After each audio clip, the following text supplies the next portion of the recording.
Like I said, good afternoon to all the brothers and sisters out there in social media land. It's probably a familiar sound to some of y'all. Y'all see where we at? We at the scrap pile.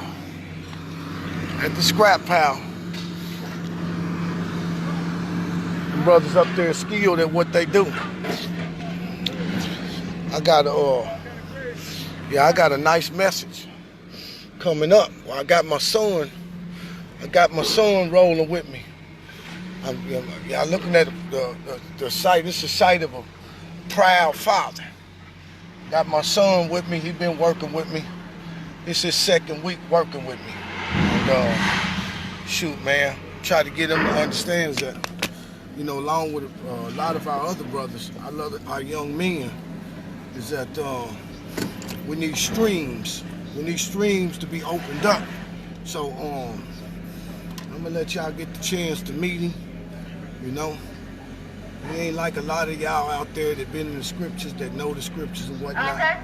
But he got a good heart. I ain't never had no problems out of it. I ain't never had to go get him from the police station. I ain't never had to tell him to quit selling no dope. I ain't never had to tell him to be out here trying to hurt nobody and robbing and stealing. You know what I mean? But it's just one area that I would like to see him do more in, and that is where it comes to the scripture. But I find myself that the scripture had to be lived, that righteousness had to be exemplified in the life that we live in. I know plenty brothers that know the Bible, that know the scripture, yet they're in the penitentiary, they found themselves in all kind of trouble because of what they've been going through. You know what I mean? So I'm gonna give y'all the opportunity to meet my son. This is Walter. I call him Boy, because that's what they grew up calling me. Boy. Boy was like, hey, boy, get over here. Boy, do this. Hey, boy, do that. You know what I mean? So, Boy, help you stay connected to that childlike spirit. So, all right, Walt, I got to run in here for a minute. So, there go the brothers and sisters right there. You just find something to say. Talk about anything. I don't care. You can talk about your daddy. You can talk about whatever you want to talk about. So, just keep them occupied. I'll be right back. Got to go collect this gas money from the scrap yard. What's going on, everybody? I've always had a pretty much, shy spirit, as far as meeting everybody. But yeah, I been down without no work. And so I'm taking the time to pretty much soak up all the game that my father can give me. It's up to the time that I finally land me a job, I'm collecting a paycheck. But I am enjoying every moment and second that I do spend with my father. And I am learning, a lot as far as what he's out here doing, to where one day I can find time to, be able to provide for my family and not pretty much depend on others as far as when it comes to collecting a check. So, just talking about streams, I basically just say, I call them other hustles, as far as getting on a different grind. So I'm waking up, trying not to be able to punch a time clock, because I pretty much, I done, kind of went through a lot of jobs, and I finally got the mindset to where I'm looking like God basically was just telling me, man, I need to become my own boss, become an entrepreneur. So, like I said, my father's teaching me as far as what he's out here doing, to get me up and going to where I can look forward to being able to get up, and get my own bread. I'll go ahead and turn it back to my dad, because again, I'm shy and I don't really like to, do a lot of talking on this program my father's doing. All right. Shoot, man, they got to make your heart bleed now. Here's the thing Now, I sought to get out and try to get my own business started while I was working for a company, okay? Now, this message right here, this is going to be one of the utmost importance, because we've been dealing with community issues and we've been dealing with things of that nature. And one of the facts about our community that we've always experienced was poverty. We've always experienced poverty, and our people have always experienced lack. You know what I mean?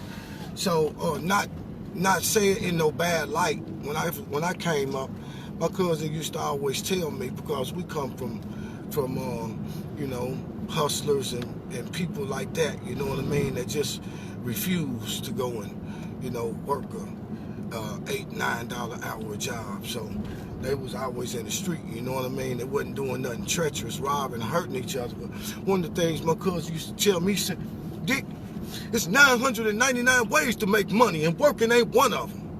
So he wasn't really saying that it wasn't good for a man to work. Well, he was really relating the information that it was relating to, because he used to come he said, the white man can't give you what you can make on your own, you know? And so it had nothing to do with per se white man nor black man, nor no type of race discrimination or nothing like that. But the point that he was making is that when we understand our self-worth, then we don't have to work for people like that. Because, you know, as I was telling him, we live in the scrap yard. Now, we cut grass, you know what I mean? But I say you have to open up streams. Hey, ain't no grass to cut, you know what I mean? Then guess what? You know, we cleaned the lady's yard out. She had a bunch of metal and stuff like that. So we put that, say, hey, we're going to get some gas money. Now, we know that's all we're going to get from the scrap yard is gas money. You know what I mean? So guess what? We got $26, Walt. That we split that in half, you know what I mean? You know, you get 13, I get 13. Hey, that $13 gonna go a long way when you put it in your gas tank. You feel what I'm saying? Yep. And then the thing our brothers need to understand is that, you know, this is a guarantee that, hey, you know what? $13 will go a long way when you're hungry. You feel me? You take $5 of that $13 and buy you something to eat and put the rest in your gas tank so that you can be able to get to the next thing. But now, our brothers have been trained, we have been trained to either go to school and to get an education and then to go to college if it's possible so that we can get a better job, because the more education you get, the better job that you can get. That's what's laid out there, okay? But see, our European counterparts, they don't teach their children that. They teach their children to go to school and get a good education. They send them to college. They send them to college, or they bring them directly into the company so that they can learn how to operate the company that everybody else is going to work for. And so one of the things that I wanted to tell my brothers and sisters is that I'm not no perfect individual. But see, I didn't have no education from a high school standpoint. And, you know, and I don't have no college degrees where nobody gonna give me a job. You understand what I'm saying? I was one that was lucky enough to slip through the cracks at 17 when I dropped out of high school. I enrolled in beauty school. And then from there, I acquired a license to do cosmetology and to do nails and to barber and all of those things right there. So I was able to slip through the cracks. Eventually, that crack was sealed, because now, and not long after that, in order for you to go to beauty school or any type of trade school, you must first produce a high school diploma. You see? Now, so when I was explaining to him, like I'm explaining to some of the other brothers, you work a job. Okay. When the generation changed, I had to find out what it was that I was going to do, because I could no longer survive on my field of cosmetology and doing hair, even though I had skyrocketed in my time and had become one of the renowned hairstylists in Kansas City, Missouri. One of the renowned hairstylists that was dealing with women's hair, and then was a renowned a barber as well.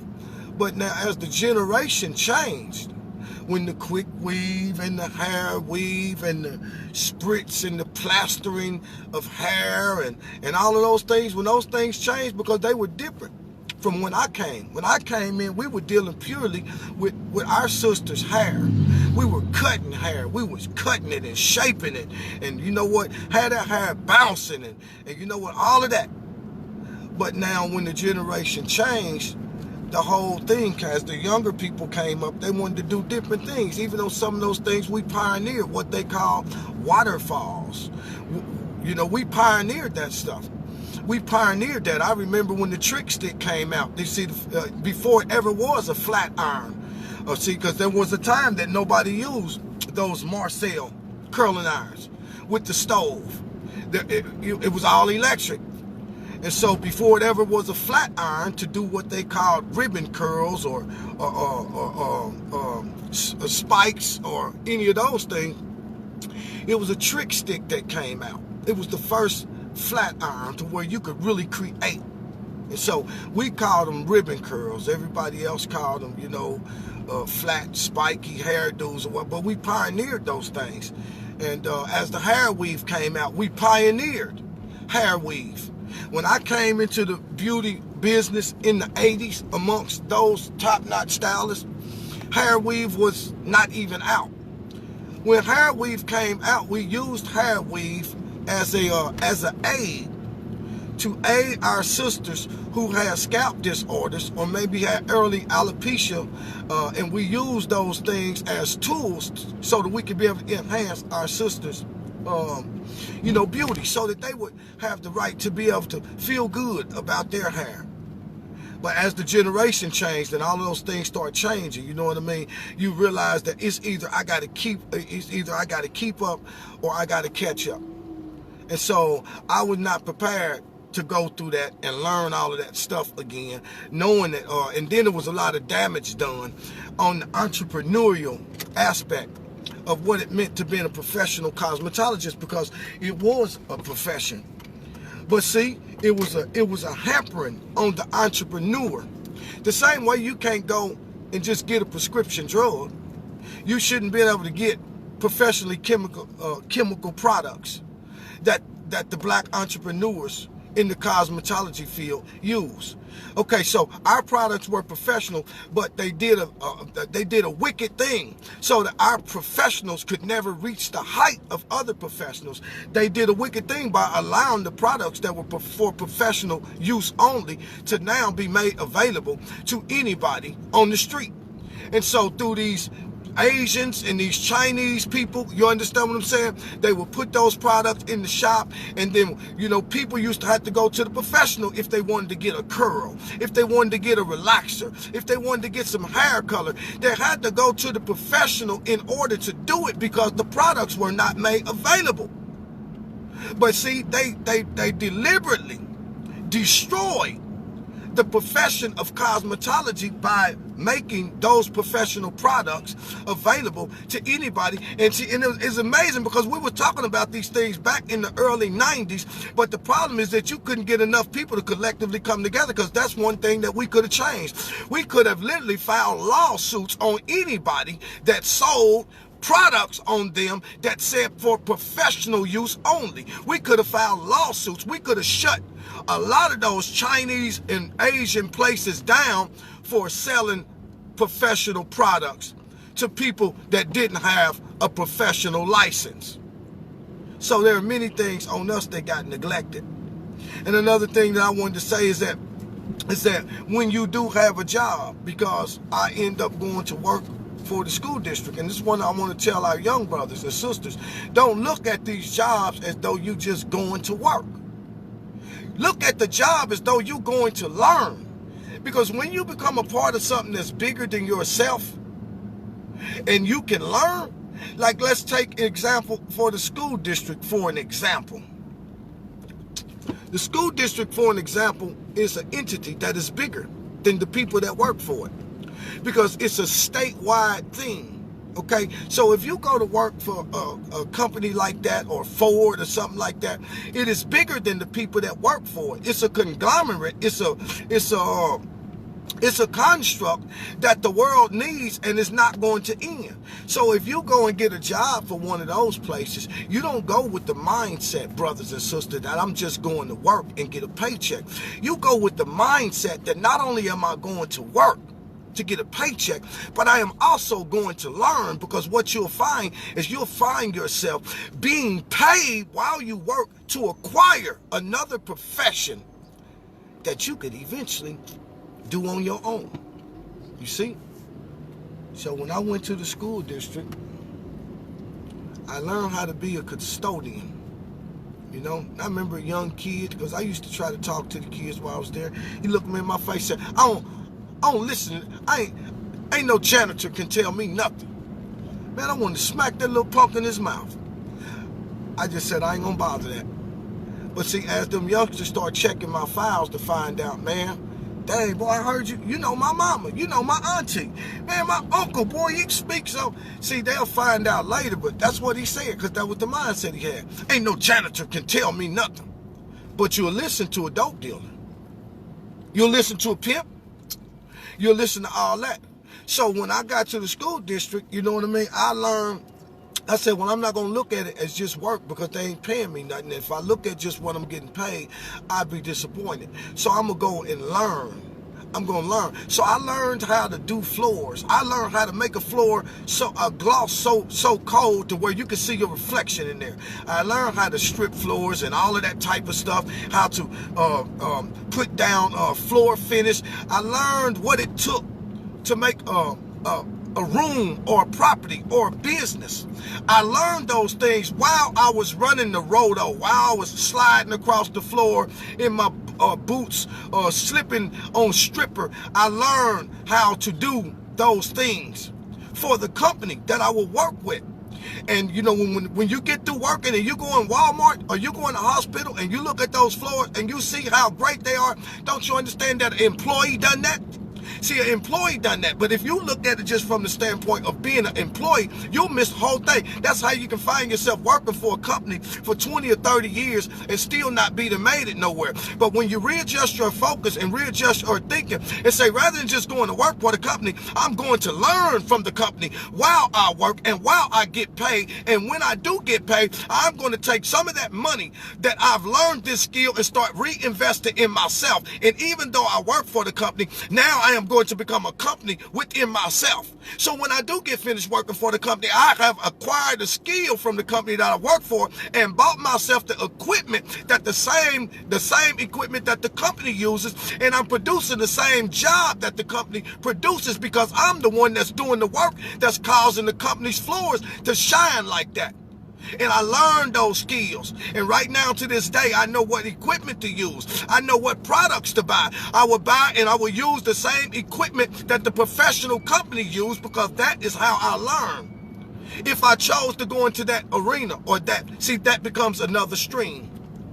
Because somebody opened up a beauty shop or somebody got a local store or something of that nature. One of the brothers and sisters get involved in cleaning office buildings and they want to go to the next level. You have this experience. You have another profession. You have another stream that's opened up that you can go in there. I can go in there and get them floors done. Go in there and strip them floors. Go in there and bring them wood floors back. Go in there and bring them wood floors back and make them things have a high-powered gloss on them. Like I said, that you can see your reflection in there. And that I'm doing outside of the company, I am doing for the company that I have become within myself. We have to readjust our thinking, brothers and sisters. We can't just keep on laying back saying that this ain't this. Well, I don't make no money on this. All of our younger brothers, the only thing they want to do is they think that they can find it in a crack sack. But do you understand that you're going to end up in jail? You're going to end up away from your children. You're going to end up away from your woman, the woman that you love. You're going to find her with another man taking care of your children simply because these principles are not being understood. So when the company shut down and everybody that was cleaning the buildings lost their jobs,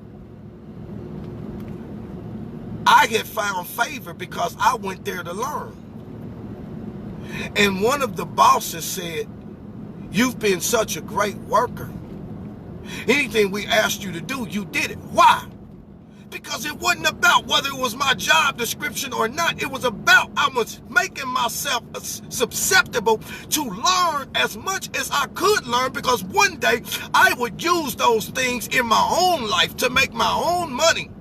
He said, "Would you be willing? We got 3 spots open in the grounds department. Would you be willing to go over there and we can save your job?" And I said, "Thank you, Most High." And I went over there, and I never will forget it.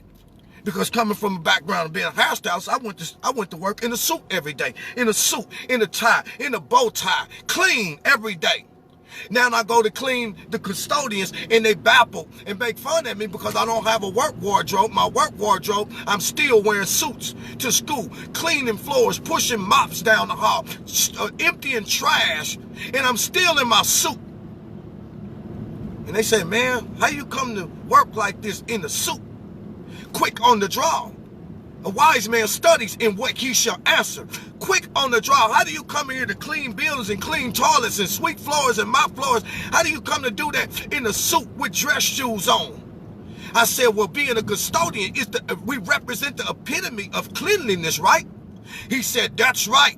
I said, then if everything is clean, then that means that I can come to work clean. I ain't got to worry about getting dirty. You see, being quick on the draw and study how you gonna answer a boss that answers you a question, even though sometimes it might be asked in sarcasm. Being quick on the draw and giving a response is something that goes past their ability to comprehend. They say, there's something great about it. We got to keep this dude around. So I went to the grounds department. And you know, it was already brothers there, and this was a foreign thing to me, man. Seeing the brothers standing behind a damn clock, everybody just dingy, don't nobody look like they got no hope. People look like they don't want to be there. So we got to go out and cut the grass on all the school property. And you know how much grass is on school properties? But see, they go by a seniority type of thing. And see, I was the one that just transferred in. You see, and I didn't know nobody. So now I got to pick up and start learning something else. And they put the weed eater in my hand. And it was during the rainy season where the ground was still wet. It was muddy. I'm trying to weed eat, trying to do what they telling me to do. Ain't nobody really teaching me. I got rocks hitting me in the face. I'm covered with dirt. I'm covered with mud. I goes to the house. And I stand in the doorway. My first day that I got off. I stand in the doorway and tears start running down my face. And my wife said, babe, what's wrong? And I said, look at me. I said, look at me. You see, there was a level of pride that came with that. Look at me. I'm covered in dirt. You ain't never seen me like this before. I'm covered in dirt. The work is hard. I ain't never worked like this before, you know? I don't know if I could do this. She just politely got up, wrapped her arms around me, and said, babe, you can do this. You can do it. Well, I had to do it. And that's what I'm telling some of you brothers. You don't always get to do what you want to do. But I had to do it. And sometimes the thing that you think that you can't do might be the thing that God used to open up doors, because what he do is he use certain things to humble you. So when I went back to work the next day, I said, well, I'm going to have to do it. I'm going to have to learn how to do it. So I called one of my cousins, and he told me how to really operate the weed eater. You know what I mean? He told me how to operate it. And so I started doing that. And then when it came time for me to get on a lawnmower, man, when I got on that dang on, we had to walk behind lawnmowers that had the Suki wheels on it, that, you know, the wheels move with the lawnmower. Man, when I got on that thing, man, that thing about beat me half to death, man. I couldn't get nothing on it. And then they were just laughing at me and everything while I was trying to learn. But, man, it was so frustrating that one of the brothers, he was just like, you know, it's just like, man, you gonna get it. And so when I finally got it to where I was working and able to move, I'm thinking I'm doing something. And then one of them spin up on the side of me all fancy and wheeling around and everything, talking about, well, you still ain't cutting nothing because you forgot to cut the blade on. You running over the grass, but ain't nothing else, you know what I'm saying? And so one day I got a brother named Brian Williamson. This brother was in there. He was another one that got transferred in from another department with me. It was 3 of us. And he kept asking questions. I'm saying, man, won't this dude just shut up, man? Dang, what's wrong? You'll be glad you got a job. And so I hated him from the jump, right out the gate. But this being the brother that came along and showed me how to do things. And one day I had to go and apologize. I said, man, you know, I owe you an apology. I said, man, I did not like you from Adam. I prejudged you. And you end up being the one helping me. Right now, to this day, I call him or I send him a text message to tell him thank you for helping me. And so what I did is I understood that it wasn't just about learning how to do the job so that we can keep the school properties taken care of and maintained. I said, you know what? I'm not going to be like the rest of these dudes that are here and don't really want to be here. I said, here's what I'm going to do. And this is what I'm going to tell anybody that's got a job that's working for anybody. Rather than you just going to work every day just to do a job to get paid, Okay, you work for a company. The job that you do for the company keeps the company alive. And if you can keep the company alive by learning those things that produces good work for a company, then you can learn how to do those things for yourself.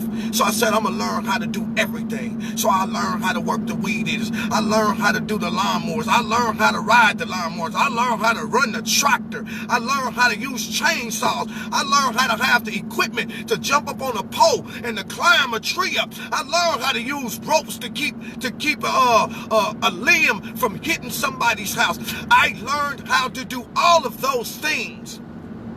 And when I learned how to do those things, then I could be classified as a professional, because in order to be a groundskeeper for something like the Kansas City, Missouri School District, you have to be classified as a professional.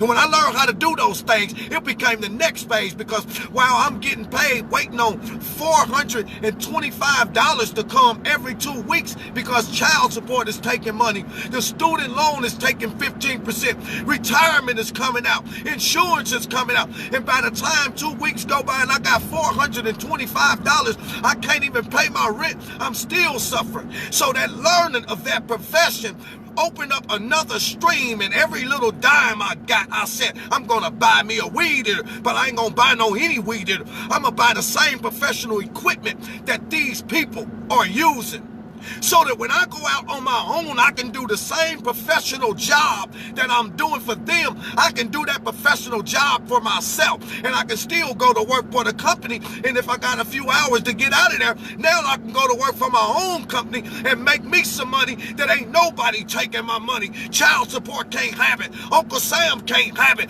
The government can't have it. Ain't no student loan gonna take it. It is my money that I am making from not just the job that I have produced for somebody else, but from the professional skill that I have acquired from the company that I work for. Hey, this is wisdom. This is wisdom. Because ain't none of us got no business to where we can't eat. Ain't none of us got no business to where we can't pay our bills. But there's a reason why it is like that.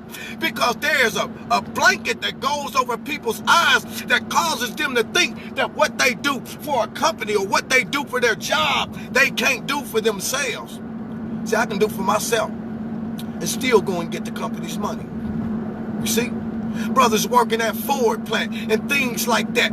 There's plenty of brothers. They can open up tire shops. They learn how to deal with tires. They can open up paint shops. They learn what it's like to paint cars. They can open up interior places to where they can redo seats and fix things on cars, simply because they are associated with a company that is bigger than them. And if you can put together those cars that they'll go out and sell somebody $40,000, $50,000, $60,000 for, that car that we're riding in right now, my brothers and sisters that work at Ford put this whole car together. And if they will learn those things that the company is teaching them, then they can open up streams in their own life. You see? And they can make money. So these are some of the things that why I got my son with me, because one of the things I tell him, you know, if I die the day of tomorrow, this is your stuff. Howbeit I'm a die and you don't know how to operate your own stuff. You see? That's why when the European people that own companies, they don't send their kids to college. Their kids graduate from high school and they bring their kids into the workforce.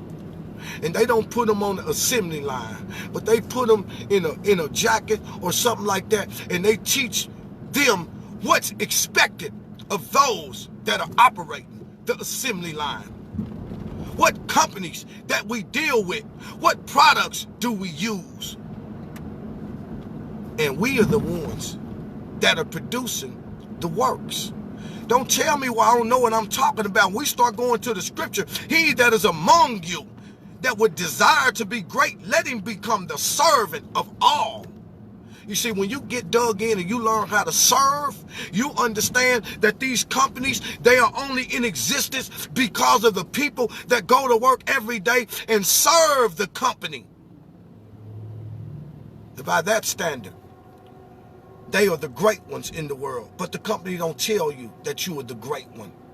You see? They ain't gonna do it.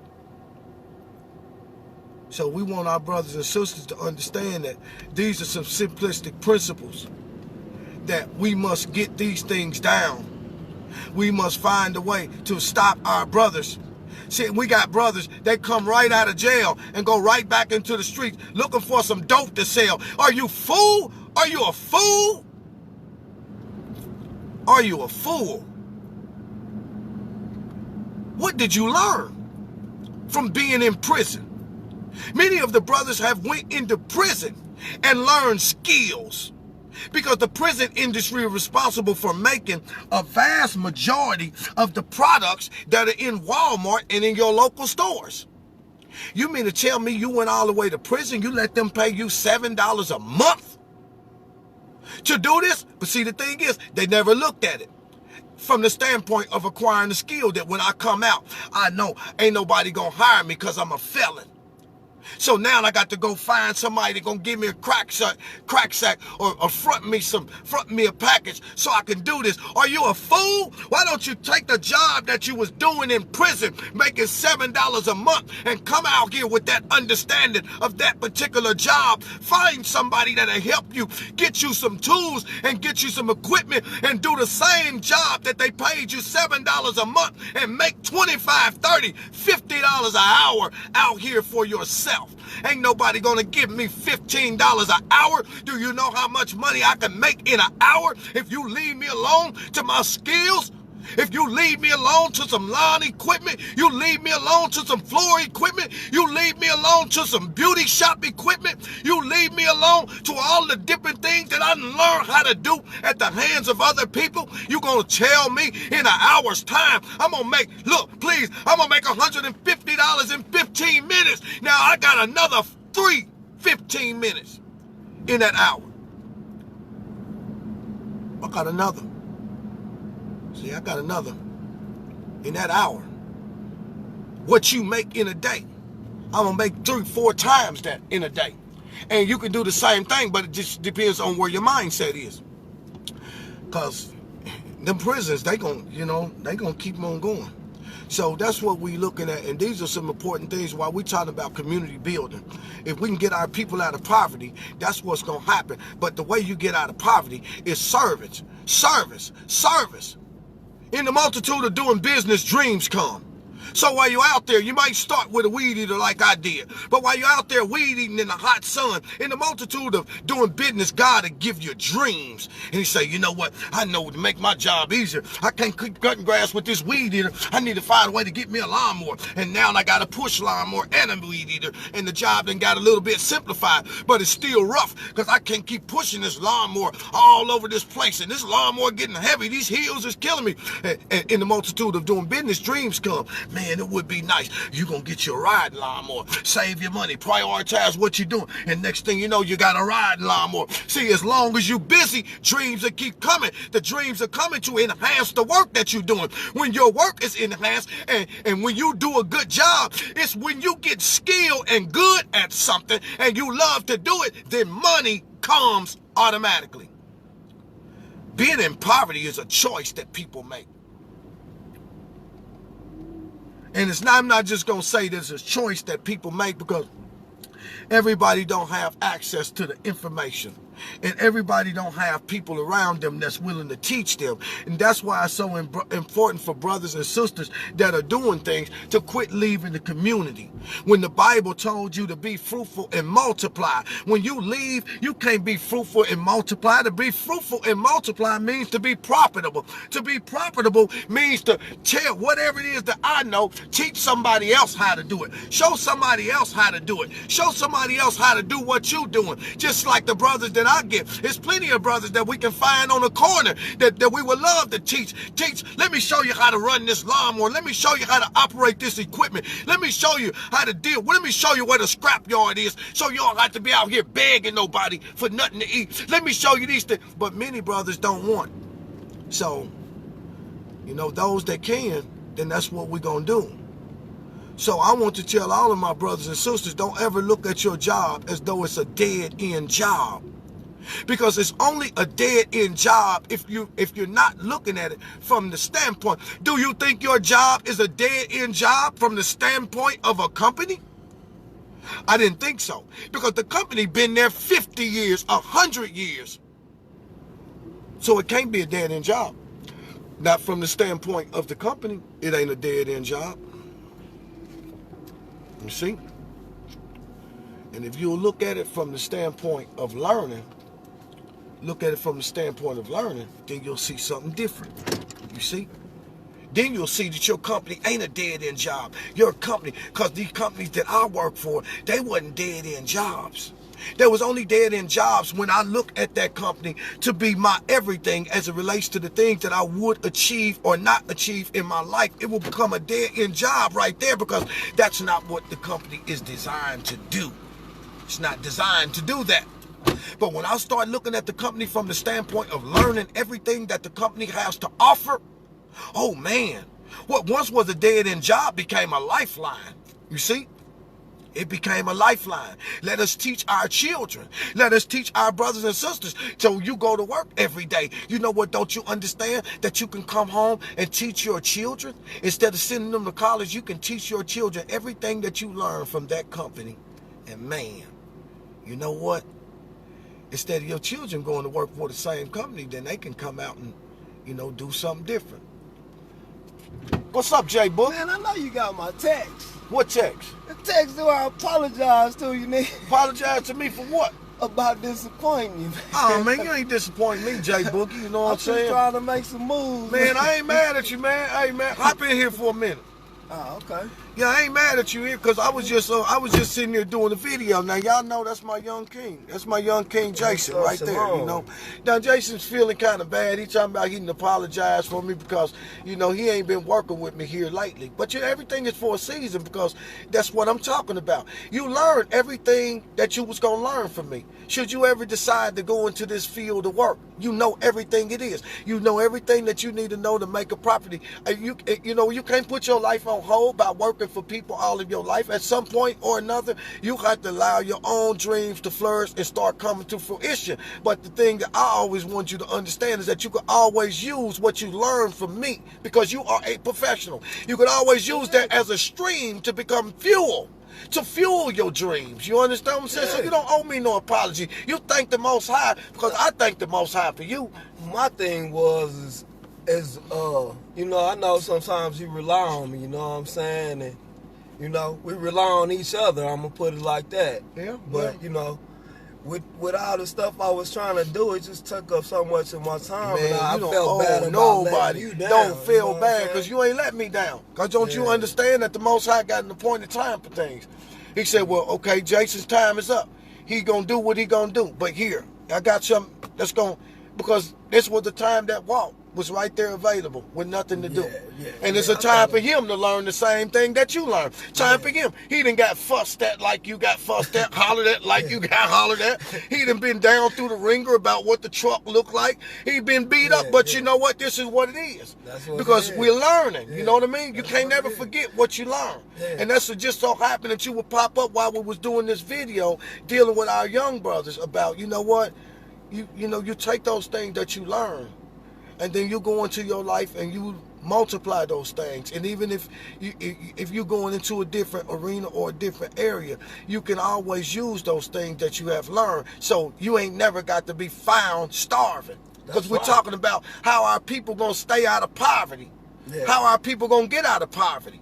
Okay, I'm telling you how you're going to learn everything that you can learn on your job, and then start investing in yourself to go and do the same job and become a company outside of a company. That's right. You feel me? Yeah, that's right. Yeah, so yeah, man, so you don't owe no apology to me. I love you regardless. I love you too, know what I mean? man. So, and man, I want to see you do good.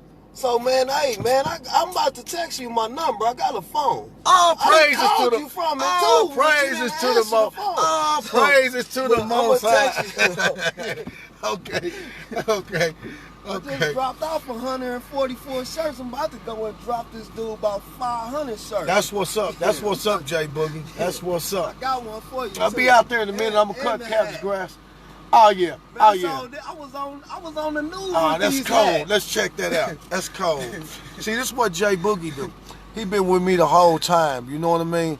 And that's what he like to do. You know what I mean? He's in the clothes designing, and he once had a little business, fell on some hard time, but he been working with me. Like I said, that grass cutting and all that stuff, even though that's not his dream, he learning another skill. That push come to shove, that stuff could put money in his pocket. So he's back now, and he got his clothing line back going, and his clothing line is called Hater Free.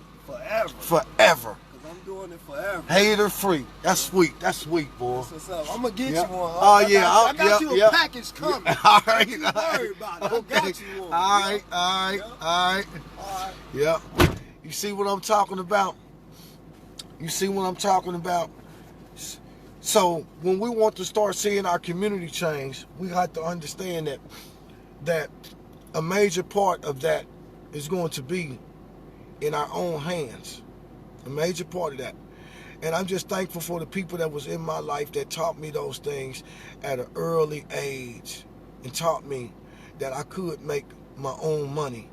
I had to become a company brand within myself, you know what I mean? Because everybody can't afford the company. That's the beauty of it. Everybody can't afford to call the company. Everybody can't afford to call Service Master in. Everybody can't afford to call all of these big companies in. Everybody can't afford to call them companies in. But when you have learned the skill, when they call the big company and you work for the company and it's your hand that's producing what the people are paying for the company, and then you understand, I learned that that's a skill, and everybody can't afford to call the company, then guess what? They can call the company that's within a company. They can call me. I can give it to them for cheaper than they will get from the company. I am going to give them the same job that I produce for the company, and it is going to be an opportunity for me to become a company within myself. And while I elevate and help my people, I can bring in brothers and sisters that have nothing to do, no vision, no dreams, and I can teach them what I have learned from the company. And now us together can produce a company that can service our people, and not only service our people, but teach them. Each one teach one. You see? This is what it is, people. I ain't going hungry. My children ain't going hungry. My wife ain't going hungry. I ain't going without some of the things that I want. Though I don't hold back on the things that I want, because I would like to have things on standby for brothers and sisters that have needs that are greater than the things that I want. But I would love to rest comfortably in the fact of knowing that if I did want it, I could go get it. But I'm not going to go get it because there may be somebody that have a need that far surpasses my want. And I ain't trying to go out and spend or do everything that I want, while I'm leaving my brothers and sisters laying on the ground, starving to death and bleed like they just got ran over by an 18-wheeler. So, let's do what we got to do. When I start doing that stuff, man, I'll start investing in the same equipment. When I learn how to work that equipment, I start taking every little dime that I could get. Because once I got that weed eater, oh, I tell you how I got that weed eater. It was nothing but the Father. Me and my children's mother, we had made a pact. My children's mother, which was my ex-wife, and my new wife, which is Sweetie Pie, we had gotten together and made a pact because we used to get the kids every summer. But we didn't have no money, was on the ground. This is going through that phase where I was on the ground, trying to learn these things. So we made a pact concerning the income tax check because child support always took mine. We found a way to add to it. So if we can add to it, well, you can just give us $300 or $400 that we can just have money to do things with the kids while we got them. So this is what happened, is that we did our part. The check came. We never seen the money. Sweetie Pie was furious. And I understand my ex-wife's plight, but I said excuses are unacceptable right now because Sweetie Pie was into this and that wasn't right. So the very next year, the dang on child support income tax, they usually take it I look up and it's in my mailbox. Dimitri Milligan, I ain't ever had no income tax check. Man, them over $1,300. Well, I went down to the cash that morgue, my leg was jumping. My leg was jumping because I knew this was too good to be true. Man, they gave me that $1,300 more. I took $400 out and I bought me a weed eater. String and everything that went with it was my first piece of equipment. Yep, sure did. I like to believe that was the Most High opening the door for me, you know. And before those jobs, because one of these jobs have a habit of doing is they have a habit of downsizing and contracting things out, and then people losing their jobs, and then you looking for another job. You got all this skill you just learned from this company, and you looking for another job when they have a layoff. That's foolishness. So while they was doing all this stuff, I start buying my equipment, and you know what? I pull up in front of the school district when it's time to go to work. And I got a dang on brand new Toro riding zero turn on my trailer. And I got weed eater. And I got good stuff like the school district use. Hedge trimmers. And they seeing this. Man, them dudes, some of them would be jealous or whatnot. But when I talk, I teach, I tell people all the time. I'm telling them the whole time what I'm going to do, what I'm going to do, what I'm going to do. And we'll see it materialize. You understand? Do you not know that by the time I lost that job, and that job right now ain't nobody on grounds. They've contracted the whole department out. All those brothers that invest all those years into maintaining those properties was out of work. I was the only one. Never missed a beat. Because I had my own equipment. As soon as 3:30 came in the summertime, 3:30, I still got 5 hours left in the day. I'm not about to put this work in for you and not put no work in for myself. Please. I break out of there. I'm on my way to do some properties. Can't wait to use my equipment. They seeing my equipment rolling. Man, I couldn't wait. But when that job shut down, them brothers ain't got no way to take care of it. They got to go find another job. Start all over from scratch. Ain't no in the world I'm going to keep starting all over from scratch. I got all of that skill, all that know-how. So, brothers and sisters, if you're a working job, I adjure you that you will learn everything that it is for you to learn. Because if you were working it for the company, then it'll work for you. And you pull 2 or 3 people together and you teach them what the company taught you, and now you got a company. Let's talk about, see, everybody talking this nonsense, Section 8, welfare, food stamps program. Man, we don't need that stuff. That stuff is what's killing us. It's what's stagnating the growth of people. It's making us lazy. It's making us dependent on people. And when they shut this stuff off, you're going to starve to death. So, brothers and sisters, you talking about the community, don't be talking about the community if you ain't got no real life solutions to the community problem or the things that the community is facing. Our sisters, you're on welfare, you're on Section 8, that's all you want to do with your life? That's all you want to do with your life? We got people, and that's why they give you that stuff. They give you that. Oh, we'll do it according to your income. You know, you ain't got no income, but you still living. You ain't got to pay rent. You pay $7 a month. That's putting you in a place of laziness, a lazy status. And the slothful man is detestable by the Most High. Our brothers and sisters out there begging every chance you get from somebody, want somebody to do for you. You got an excuse why you can't get up? Well, let me tell you what the Most High think about it. He said, rather desire death than to live a life of a beggar. For he that lives a life off another man's table is not a life at all. So miss me with the excuses. Get up off your butt. Go learn something that somebody got to teach. Go buy yourself some tools. Get you a truck instead of running around here. You want 26-inch rims and you want a fly paint job, but that's gonna come at the expense of you putting poison and dope in your brother's hand, and you gonna walk around with your head out like you doing something when you ain't become nothing but a menace to your people. You go buy you a truck, go buy you some tools, go buy you something and learn how to do something with your life so that you can pull that brother that's on crack that don't know how to get off of it. So you can pull that brother up out and show him how to make his own money so he don't have to be in the condition that he is in. When our people can get exposed to something that's great, they will do better. They will forsake the thing. They will forsake the gutter or the hole that they're in for the life that they're being taught. is available to them. So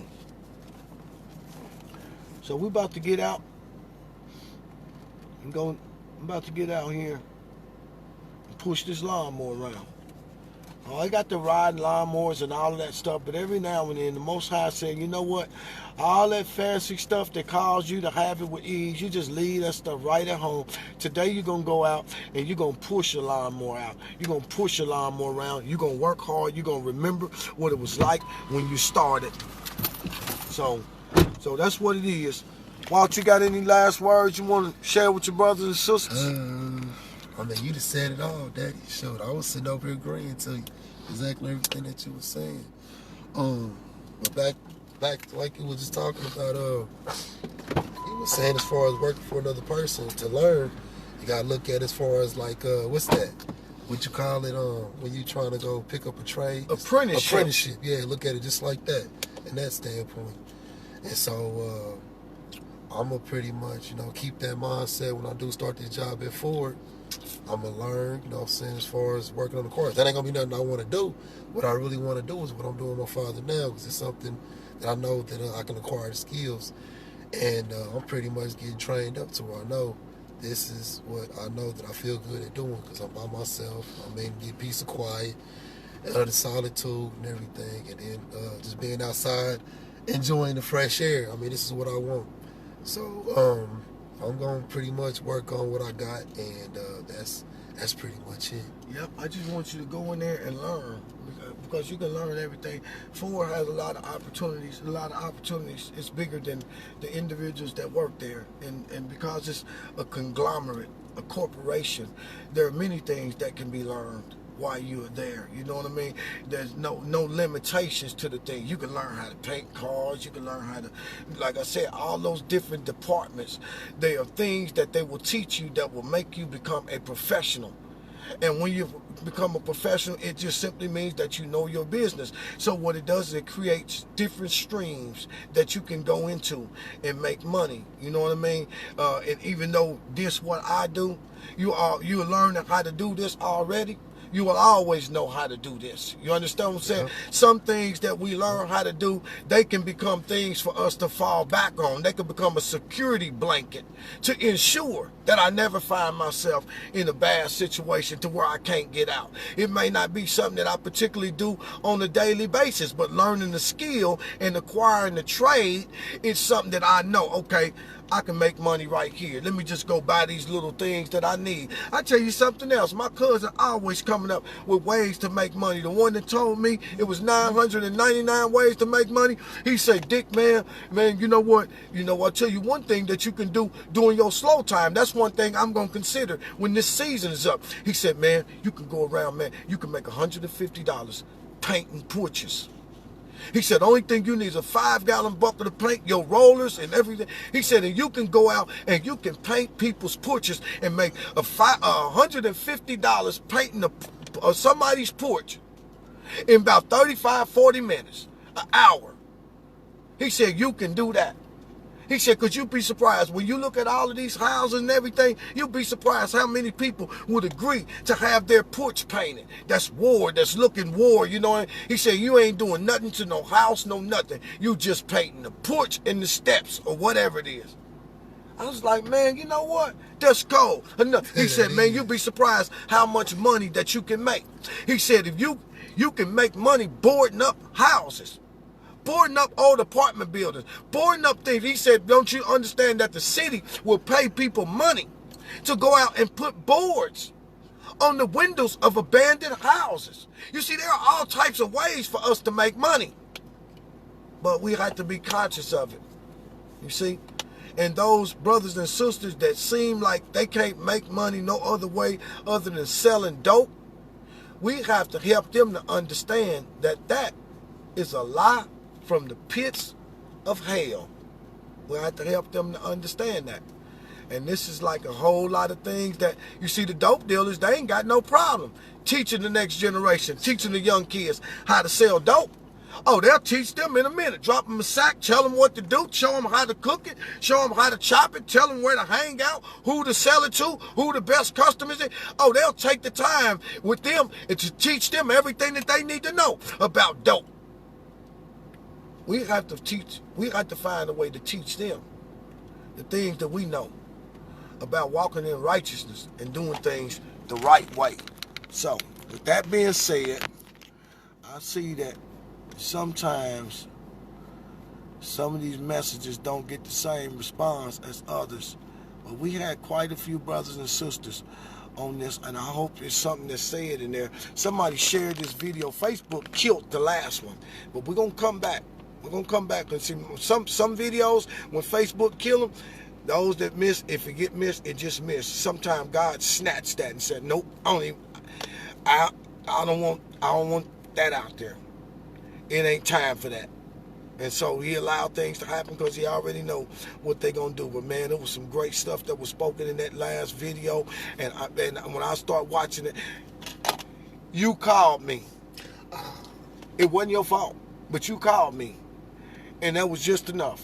Right after that, it cut off all my sound. And I'm just talking and talking and talking. Can't nobody hear nothing. But see, that's how the Most High operate like that. You know what I mean? But I know that this right here is important because this is dealing with our condition from the root. I'm not talking about all this protest and all this stuff. Those are symptoms. Those are branches. Those are leaves on a tree. When we really start challenging our people, we're challenging our people from the root. This is the root. That's making every man accountable for his own life. Every man, every tub got to sit on his own bottom. Ain't no excuses to be made. Now, some of our brothers have mental issues and things of that nature, you know what I mean? Understandable. Why they might need some money to buy some food or something like that. But able-bodied people, ain't no excuses. Ain't no excuses. Brothers, you steadily going to the penitentiary, putting yourself in a situation where you go to the penitentiary, I wouldn't send you a dime. I wouldn't put a dime on your books. I wouldn't put a dime on your books. Let you marinate there. To the brothers that's in prison, because sometimes, man, many brothers in prison even got Facebook pages. If you in prison, you take that $7 a month that they giving you and you save it. Don't even spend it. They got to take care of you. Just get your basic thing, but you take that $7 a month that they giving you and you save it for the bulk of the time that you're in there. You learn everything that you can learn. Some of them are learning about laundry. Some of them are learning about how to do different things, how to make stuff. You know what? You learn everything it is for you to learn, and you learn it with the mindset that when you get out on these bricks, they're not going to hire you because you're a felon. So you're going to be your own company. And they're going to be the ones, the same ones that meant for your demise, they're going to be the ones that cause you to acquire skill, that causes you to be able to open up a company and employ your people, and then stop many other young brothers and sisters that's heading in that direction, stop them from going in that direction. This is the mindset that we have to have. Can't just have the mindset that I can't wait to get out of jail so I can get me some booty. I can't wait to get out of jail so I'm going to get me a car. I'm going to get me another sack. I'm going to get me this. You can't have that kind of mindset. Because you have that kind of mindset, you might as well stay on in there. So, our praises to the Most High Heavenly Father and His glorious Son.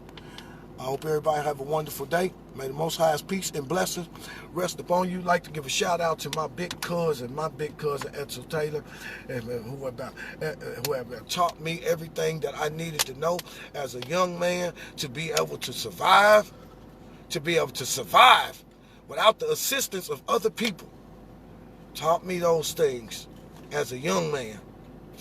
And I thank the Most High that right now to this day, I know that when my big cuz look at me and look at the life that we have put, I know that he will have to be proud of me. I'm not a perfect man. My big cuz still steps in my butt sometimes. I'm not a perfect man. But I know that he have to smile because many of the things that he taught, he have watched those things materialize in my life, you know, and so I'm grateful for that. And I'm grateful for all the other people that have come into my life at a appointed time and appointed season to teach me things. You have to take advantage of the people that come into your life because God don't have to send people into your life. to teach you anything or to do anything for you. So take full advantage of it. And peace and blessings be upon all of you.